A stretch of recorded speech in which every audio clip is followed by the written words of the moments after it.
एक रात अपने घर पर टीचर साक्षी अपने स्टूडेंट्स के एग्जाम पेपर चेक कर रही थी। तभी उसके पति संजय उसके बगल में आकर बैठ गया। संजय अपने मोबाइल में मस्त था, गेम खेल रहा था। अचानक साक्षी की आंखों से आंसू बहने लगे। वो जोर जोर से रोने लगी।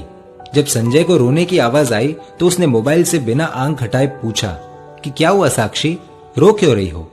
मुझसे नाराज हो क्या? साक्षी बोली, नहीं, मैं तुमसे नाराज नहीं हूं। दरअसल मैंने स्कूल में परीक्षा के तौर पर एसे राइटिंग में एक बहुत ही अच्छा विषय दिया था कि अगर आपकी इच्छा हो तो क्या बनना चाहेंगे।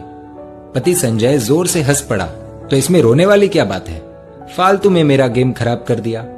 साक्षी बोली, संजय 2 मिनट फोन छोड़ो और ये देखो एक बच्ची ने क्या लिखा है उस एसे राइटिंग में।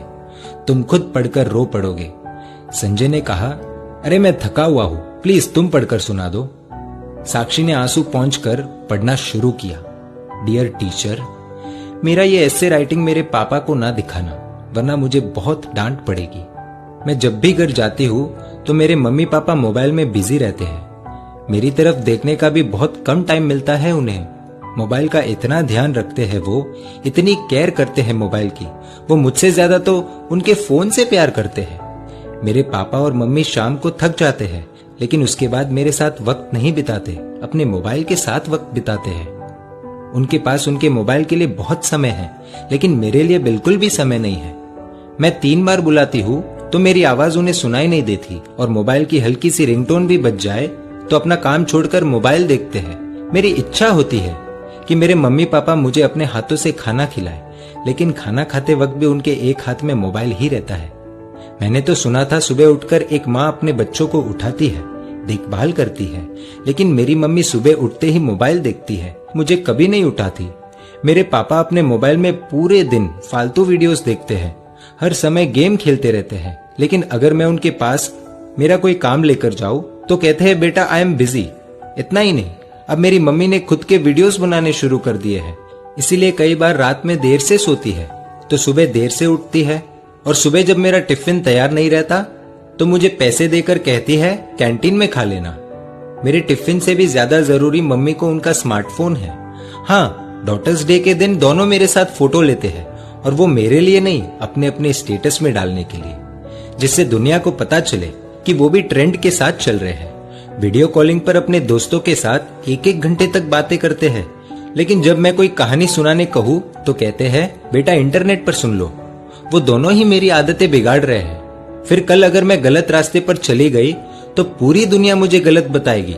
इसलिए मेरा हमेशा से सपना रहा है कि मैं भी एक स्मार्टफोन बन जाऊं।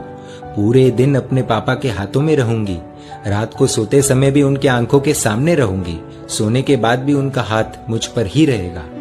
खाना तो नहीं मिलेगा, लेकिन हाँ, टाइम टू टाइम रिचार्ज होता रहेगा, मेरा पूरा ध्यान रखा जाएगा, मुझे खरोच भी नहीं आने देंगे। जहां भी जाएंगे मुझे अपने साथ ले जाएंगे, हमेशा दोनों की आंखों के सामने रहूंगी। संजय थोड़ा भावुक हुआ, लेकिन फिर से अपने गेम में लग गया और साक्षी से बोला कि ठीक है, अच्छा लिखा है, इसमें रोने जैसा कुछ नहीं है। तुम्हें इतनी सी बात पर रोना क्यों आ गया Sakshi? Be strong, come on. तो साक्षी ने कुछ ऐसा कह दिया कि खुद संजय भी अपने आप को संभाल नहीं पाया। साक्षी बोली कि संजय, ये ऐसे जिसने लिखा है वो अपनी ही बेटी है। दोनों के आंसू रुकने का नाम नहीं ले रहे। भागते हुए अपनी बेटी की बेडरूम में गए, देखा कि वो अपने मम्मी पापा की तस्वीर से लिपटकर सो रही है।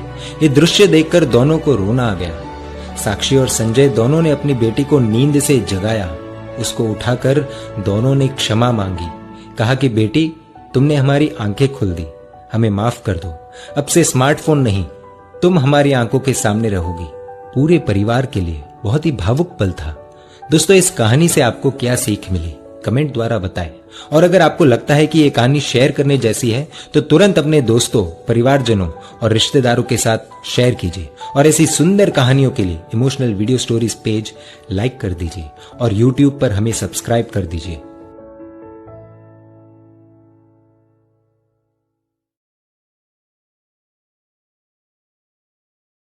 Share chat.